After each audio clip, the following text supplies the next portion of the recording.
بدات تغيب والحدث ولا قريب، نعرفو شكون الضحية ونعرف المذنب، واش كاين مجيبة؟ كيفاش بدات القضية؟ شكون البوليسي وشكون الشخصية؟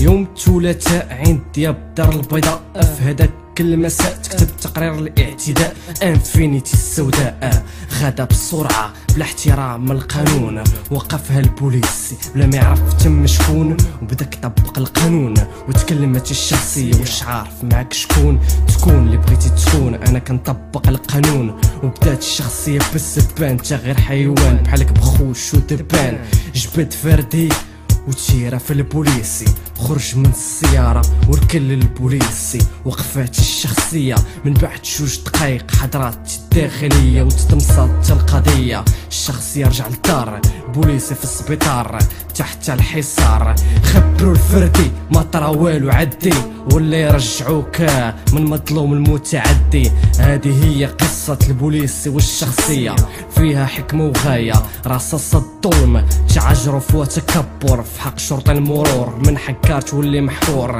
ماشي أول ولا آخر قصة، شحال من بوليسي بنت فلان عطاتو تصرفيقة، كاين كاع اللي دازو عليه وسط الطريقة، مع الكبار فين تبان الحقيقة، دولة الحق والقانون ولا قانون الغابة، دروك راب بركة قبل ما يوقفوا علينا دابا، هذا مثل لبلاد الكبار، هذا آخر مورسو ماكسي بلاد الكبار.